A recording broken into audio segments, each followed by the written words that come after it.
I want to welcome, first of all, Fatima-Ayan Malika Hirsi. I'm very grateful that you're here tonight, Fatima, and that we get to hear your poetry. Fatima writes beside forests and waters on the lands of the Tusuk Nation. She's a fellow of the Pink Door Writing Retreat and the Anaphora Arts Writing Residency, and also In Surreal Life. Her work takes root at the intersection of social change and collaboration, and her writing strives to instigate action in service to world building. She is the author of Everything Good is Dying, and her work is forthcoming in Obsidian, Literature and Arts in the African Diaspora. I'm very excited to hear that Fatima's debut full-length collection called Dreams for Earth is forthcoming from Deep Vellum Publishing. Yay. Please welcome Fatima.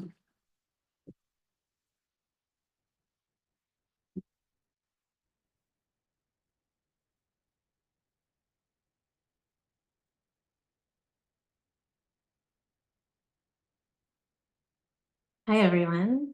Thank you so much to Planet Earth Poetry and Kieran and Russell Books for having us. Before I start, I was wondering if we could all take 2 breaths together when I ring the spell.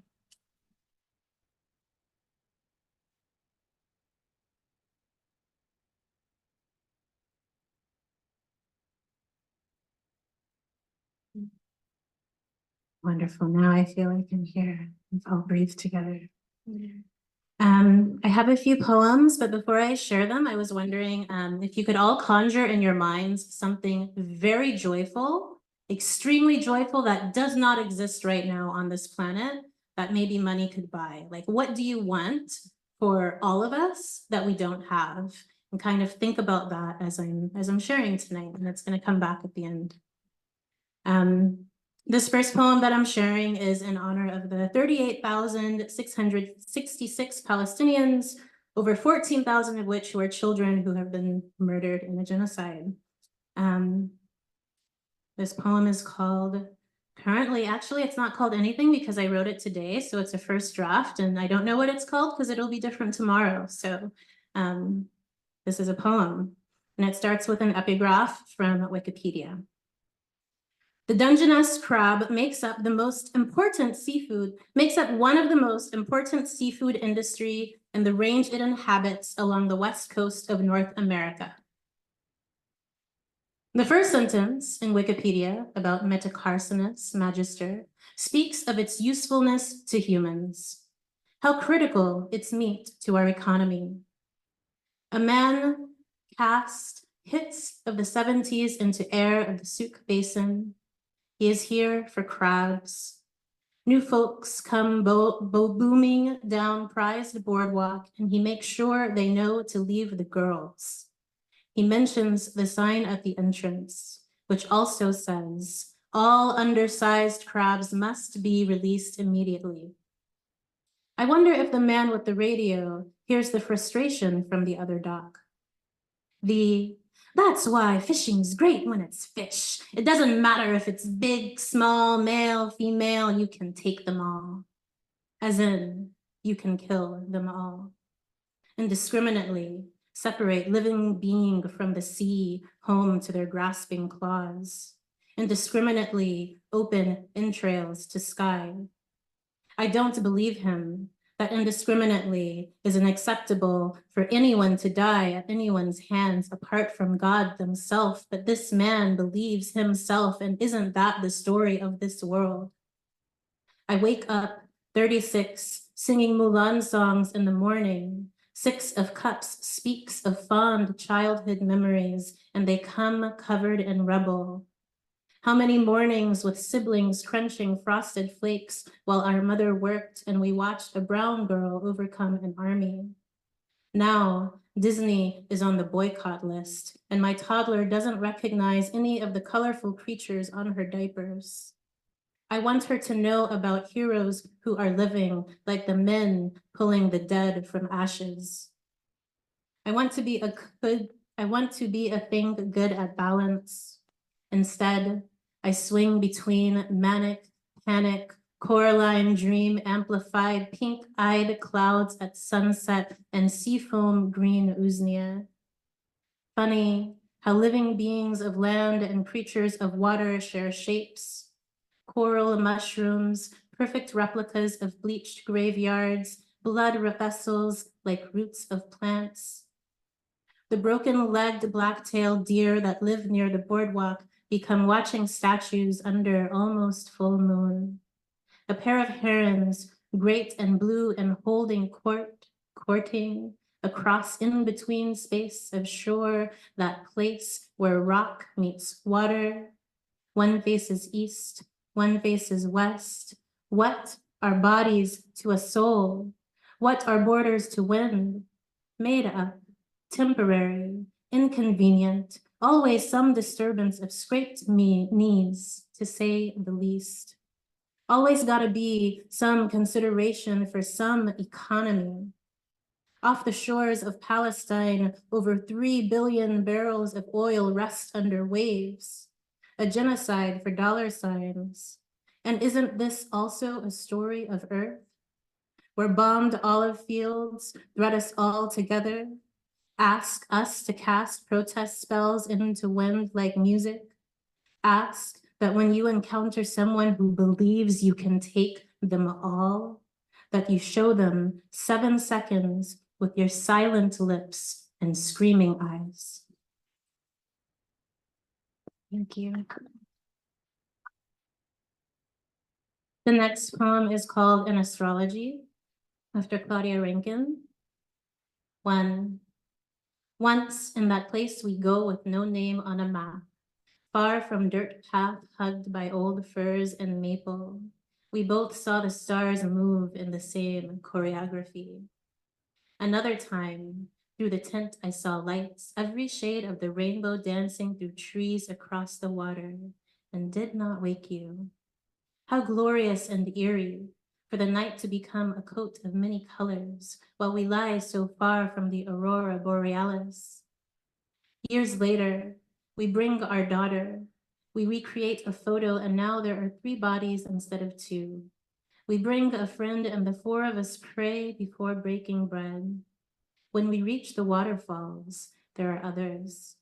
One is led by curiosity to gaze upon the face of our firstborn, our daughter, who has your eyelashes and my lips, and so much from ancestors whose smiles we do not know. Our baby turns away from the stranger twice. And when the woman finally finds her perfect nose, cheeks, eyebrows, we hear, I think I must be in a Claudia Rankine. No. Did I hear what I think I heard? She sees my question, my denial of reality, and touches our baby's feet while saying it again. Her fingers reach for your arm as her gath expands and you back away. My hand reaches out to be steadied. I shake my head as we create more space between us and loud opinions. When we stop walking, my eyes put the falls to shame. It's not long before we move off the trail to let her group pass. She sees my flash-flood face and asks if she hurt my feelings. She says she thinks I'm beautiful. She says so much. I think it's great. Really, my daughter is marrying a man from the Congo. And here I was, mad about a moment, upset about climate collapse as we breathe in smoke, but don't live near this fire. 2. To arrive at this patch of sacred, we drive through charred trunks. Chimney gravestones mark where houses once stood beside a river named for its blue. When the holiday farm fire swept through the east, we fled to the west to find clean air. One day I woke before the whole world and found myself alone with the Pacific Ocean. I roll down dunes that line the beach, scream joy into blistering sand. 3. Sometimes I try to be different. Dear God, make me more like Joseph, so forgiving of his brothers. When I walked away, away from that woman who touched the body birthed from my body, flesh of my flesh, it was because I was broken. It was so I would not break her.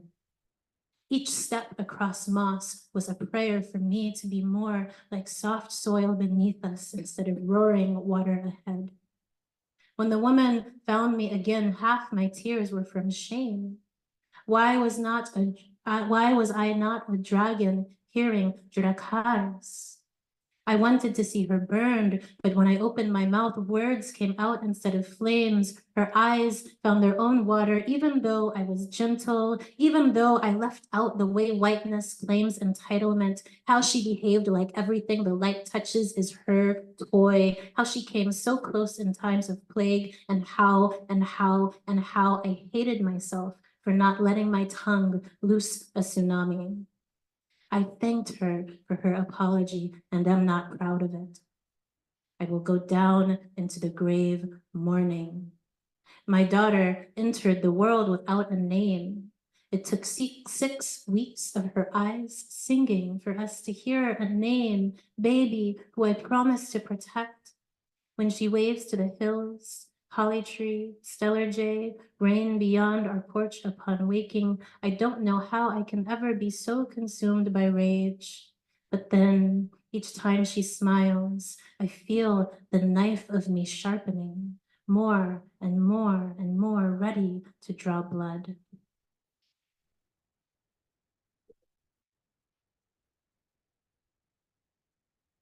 I have one more poem called Time Simulation. It's a love poem because I'm in love with my soulmate who's on Zoom. I wonder how many times I have known you. How many times beams of light left my body and found the equivalent of your center. One time, when we met, we had no words. Another time, no mouths. Time proves the redundancy of bodies. Time says, skin is so limiting, and I nod. Time will continue making bones become glitter uncountable times, I know, and I will still sob each time I see it coming. How I dread the work of finding you again. How I rejoice in the splendor of finding you again.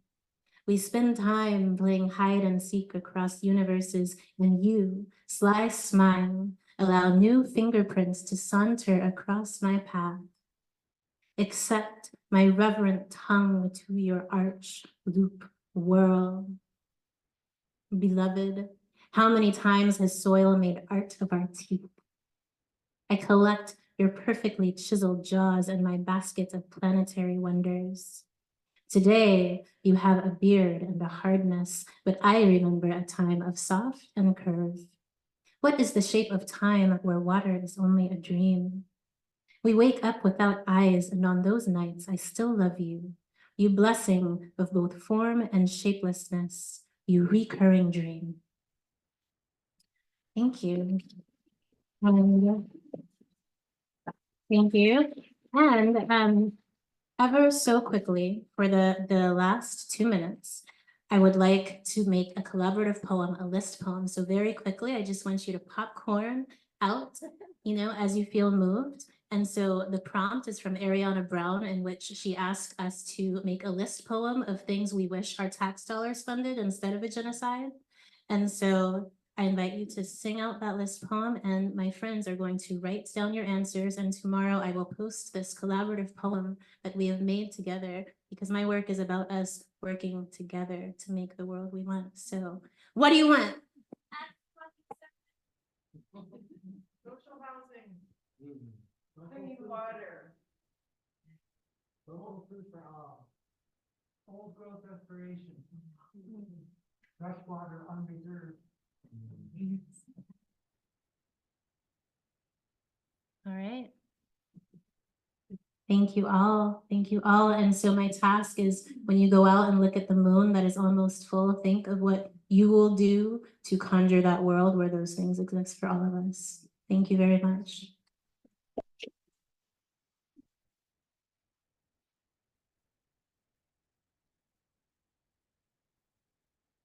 Wow, that was completely unique. I love that you did that at the end, and I can we add to that list? Yeah, like can we come up to you afterwards and give you something to add to that list? Fabulous. Thank you, Fatima. That was amazing. Everybody, one more round of applause for Fatima. Such powerful work. Really looking forward to your new collection. Thank you. Oh.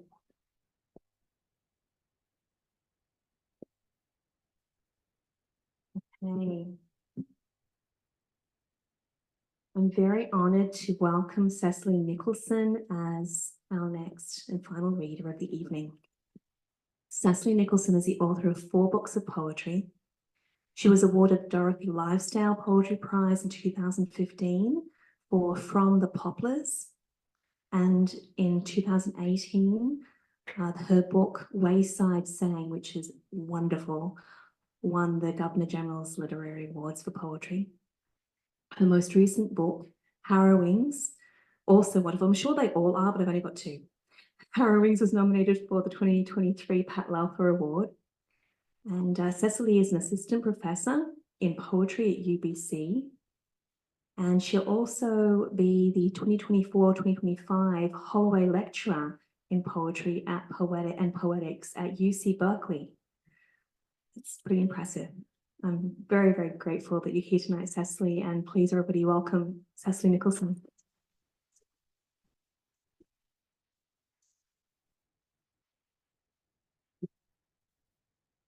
Thank you. Okay, mental note, don't forget my water bottle later. Folks online.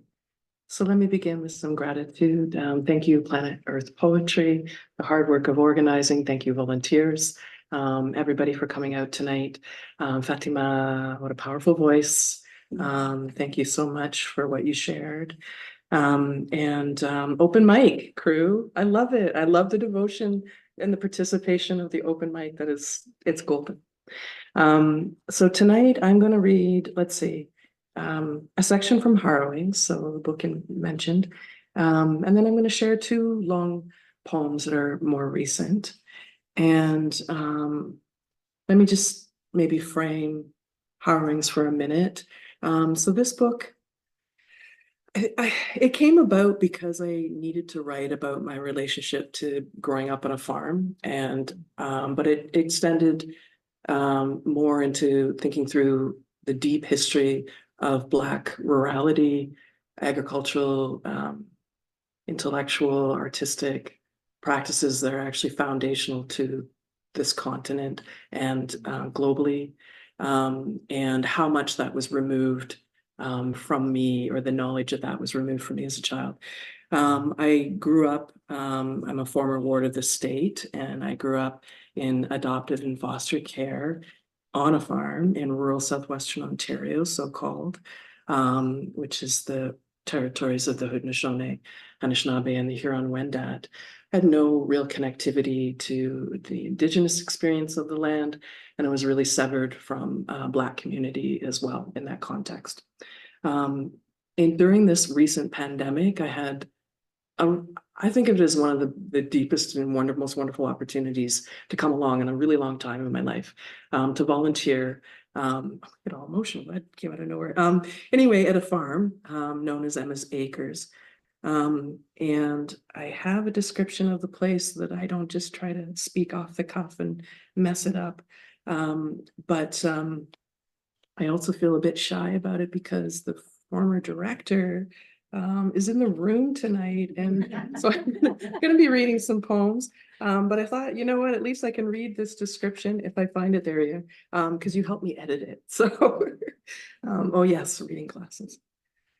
And this is from a section called A Voice That Will Clamor, correspondence 1 to 4. For community at Emma's Acres. Engaging in restorative justice, holding a free, aspiring, organic, and no-till green space, Emma's Acres provides food for families of incarcerated people and low-income families living in the food insecure city of Mission, although really food insecure, depends where you are, is the case everywhere. in an area currently known as the Fraser Valley in the Pacific Northwest. These last few years, volunteering with a farm led by people who were formerly incarcerated, I have engaged in correspondence, sometimes poetic, with community inside, and I continue to. So that experience volunteering brought to life some somatic and memory, some reconnectivity, I guess. And I remembered a lot of the joy of that, what it meant to be on land. So Harrowings is for my brother, Daniel B., playing live at the Stampede, and with love to Carolyn G., wherever you are. Carver, oh, for sure. Carver, a hand in relief. Places my hand on the relief cast of Carver's, George Washington Carver's hand. The cast is cool. Hand vibrates to feel the whole surface at once, memory, an indent sense of prints, extent, charged, tips, through index and middle, metacarpals. It was the passing shadow of a bird, at rest, my hand, settling on Hathaway's sculpture. Associatory simple elements, the store of atmosphere, pounds of water brought as property to situate within genealogy, giving backs to land and intellectual and art history. Idle moments put to gathering, to care, to share food, to not solely succumb to the logics of land, crop, harvest as required by institutions of slavery and capital. The country wears a rich and luxuriant aspect. In 1854, abolitionist and very famous public figure and former slave, Frederick Douglass, set out from Rochester, New York, to attend a gathering to mark the 20-year anniversary of the West India Emancipation, the 1st of August celebration at dawn settlement for fugitive slaves. Traveling most of the 300-mile journey by rail, except 16 miles between Chatham and the settlement referred to by wagon. Douglass journeyed through the traditional territories of the Haudenosaunee, the Mississauga, the Attawandaron, the Anishinaabe, and the Miami nations to arrive in the so-called historic county of Kent. About that 1854 journey, Douglass remarks, in regard to the place itself, it is one of the most beautiful and desirable localities for agriculture, commerce, and education, which we know of in Canada West. Canada West was how Canada was referred to at the time, not West Coast. I reflect further on fugitivity of that time and upon life in the near aftermath of slavery as the Dominion of Canada formed. The language and logics of farm stem from structures of settler colonialism, even if they embody emancipatory practices. And this makes for complicated dreams. Sufficiently free from the fatigue of this journey, rounding a corner to the song of the lark, the light so familiar I had to sit. For so many voices starts, a moth, a lit, a rhetorical Du Bois, faltering inches of progress, the dawning, as the sundial says to the soil, and your auntie up the road just now recalls. To drop quietly into what may be considered no velvet road, sun slow reaches by wagon over tracks, the soil losing time and time again to corn. History as decomposition.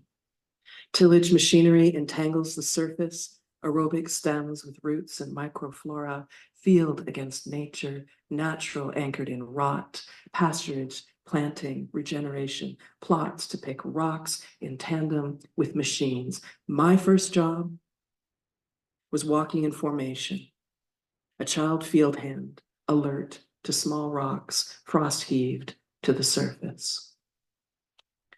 While black on the nether side, it will rain.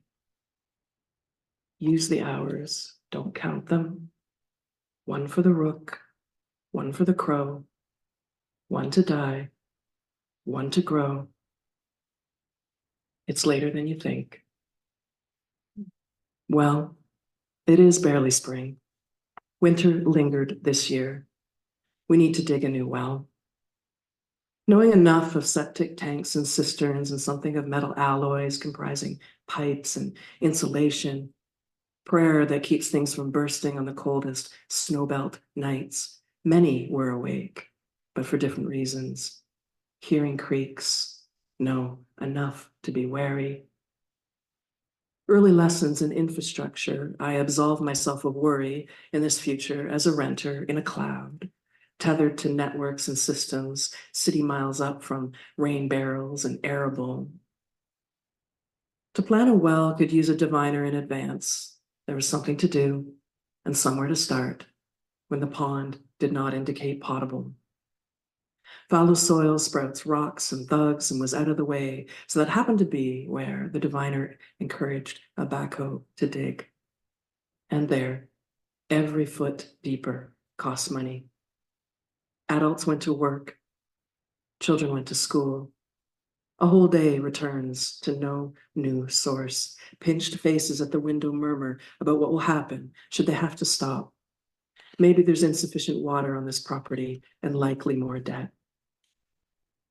Somatically, my body remembers farm as a rurally entrenched kid, as I lived once cultivated and punctuated by the occasional bush and ditches that weren't much at all like these rolling hills songed in mission bells in reach of cemetery lawns across the road away that feel familiar now. Field as playground, ward youth, intermittently involved in state care that cared less. I care more. And for more, about and around me. La Paperson observes that we cannot reckon with how Black people are often confronted by the impossibility of settlement because anti-Blackness positions Black people as out of place on land. Adrift, a current, the harrowing undulatory, deft carves and smooth turns handle a moment or two of river. Where have I been a settler? Is where I am, restored, returning to efforts of cultivation. And I think on Vicky Mochala's discussion of mutual aid and other reminders that these practices are not new, rather long-standing traditions instilled in Black and other community and experience. After carceral, end of days stitched together, the sewn and sung drums reconstituted. To practice, given the service of labors. Herein my reallocated labor, passages via free gardens to honor, fish pepper plants made way to Chesapeake table settings. Horace Pippin, a painter, gives seeds to H. Ralph Weaver, a beekeeper. I love this story. I don't know if you know it, but part of what opened up to me volunteering at Emma's Acres, but also the research for this book was thinking through the incredible work that happens globally around seeds, and thinking through seeds sharing and then the relationship to food sovereignty, and all sorts of things in terms of biodiversity and lots of stuff. But I had not really understood it as an element of cultural heritage.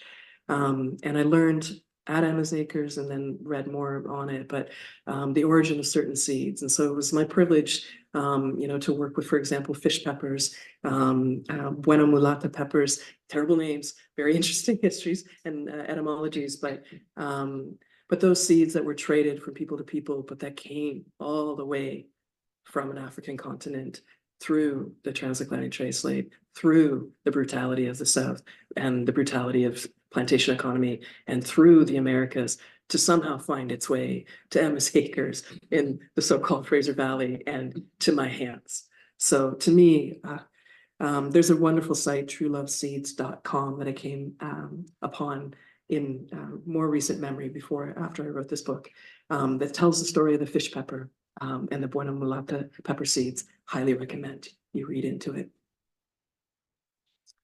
The light in here. I should stay in this greenhouse all the time. The light is the third lake.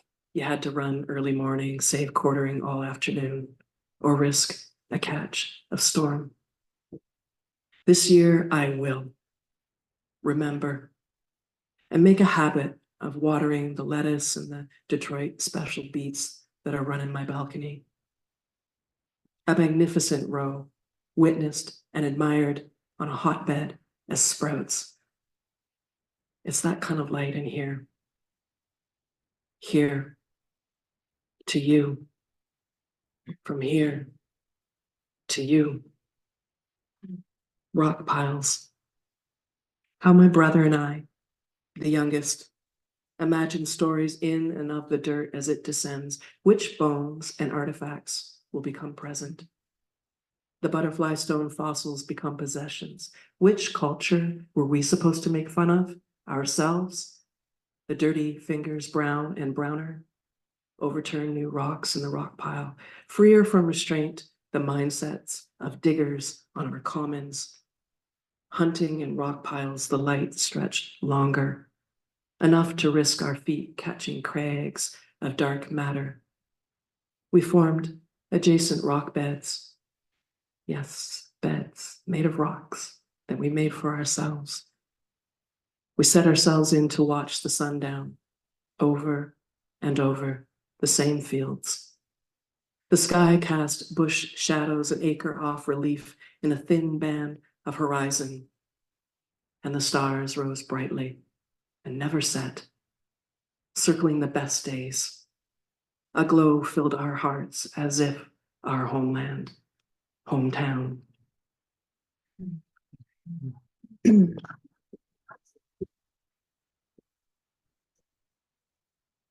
Thank you.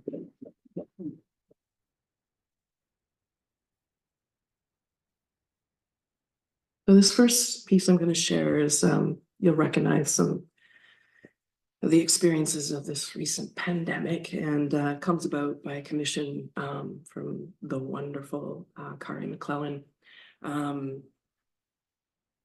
Whatever, I'm just going to read it.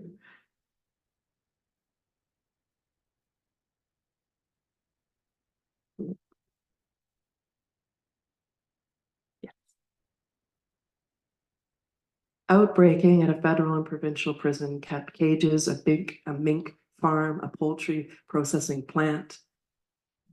Among farmers bunked up quarter next to quarter, decade after decade, for luxury, for groceries. This social contract been killing with, take on slowness. We, running the town, breathe in this. Flood is status for all.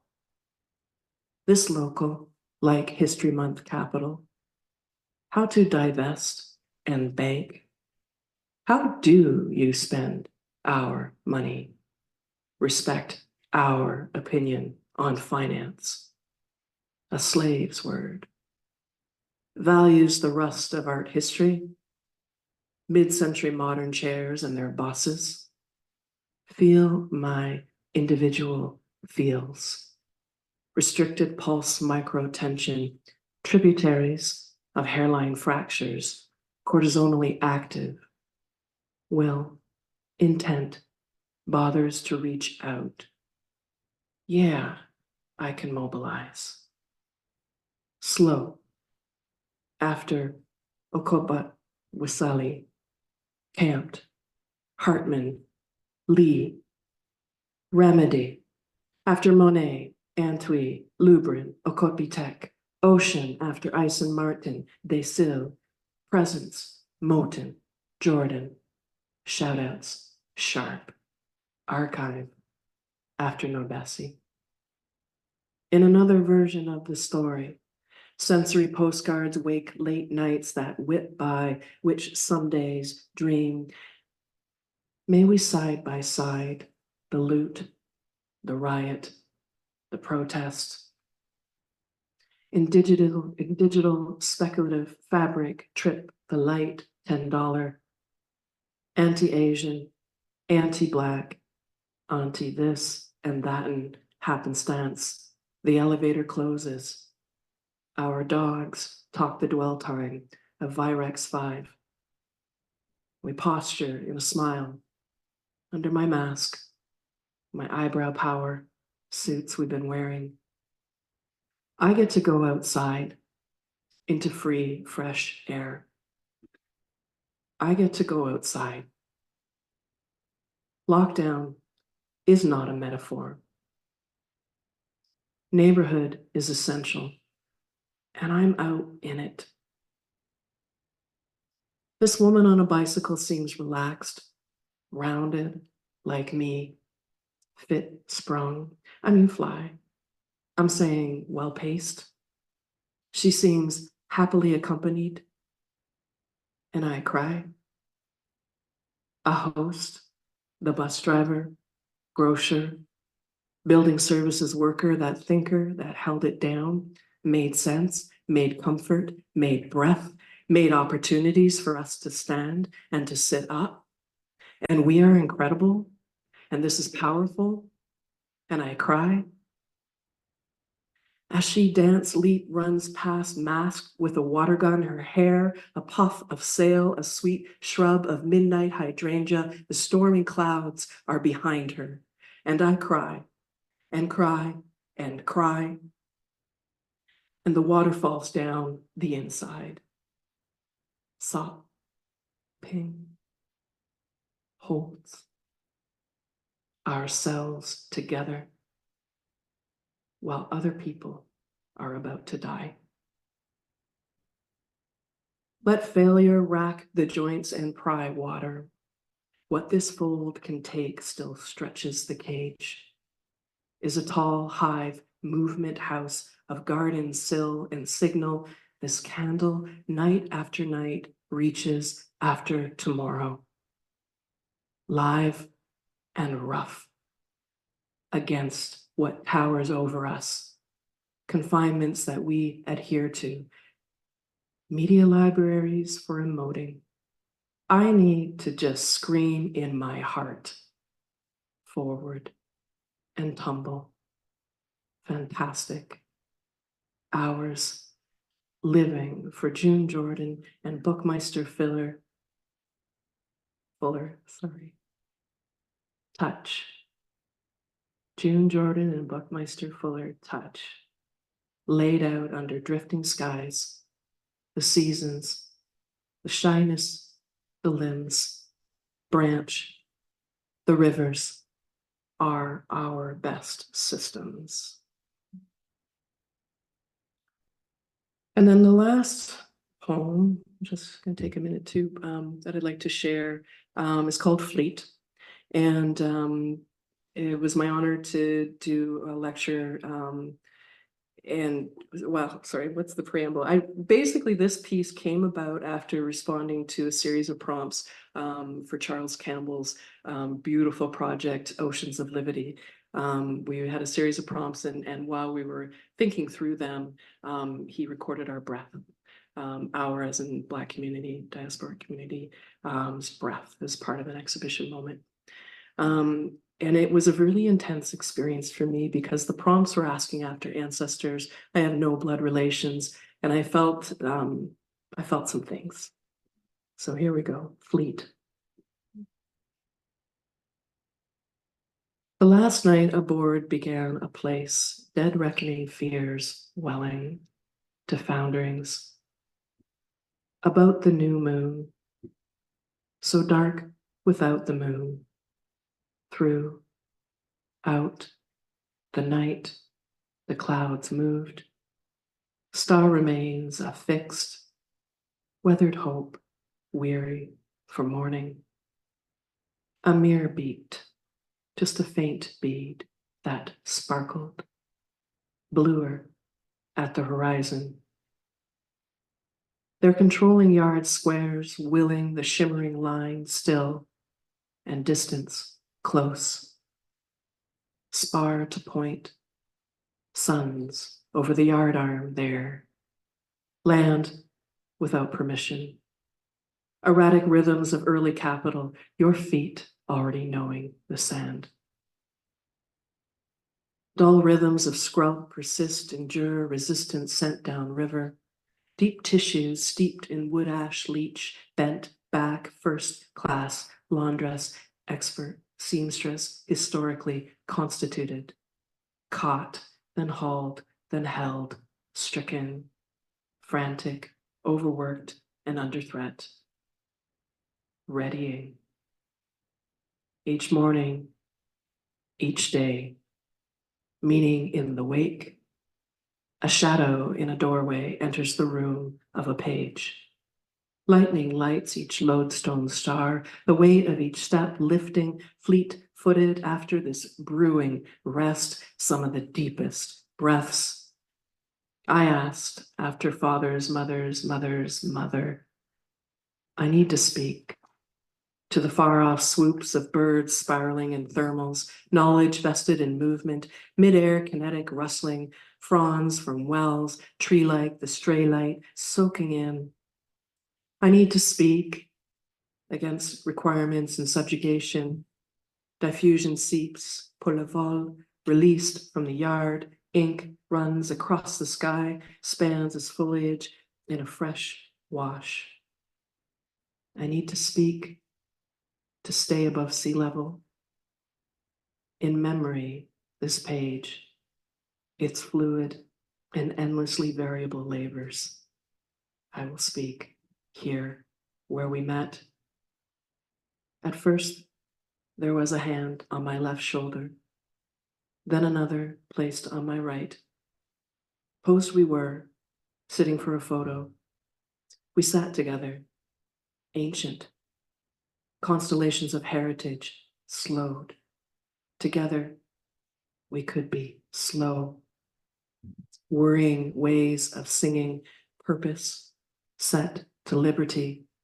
Rheumatic with a sense of tendons, streaks of veins, wedges of knuckle joinery, hinging edges, fist flung, smooth, long nail beds like my own, rough-hewn and dented, cradling your face in cool palms, weathered by water that poured for centuries over rock beds in formation. Commend it to your thought, this brief hour. This time, we have a shoreline gathering. Ever ibis and plover, heron, hawk, flown from the mouth of many rivers. Happy Black History / Futures Month, folks. Thanks so much.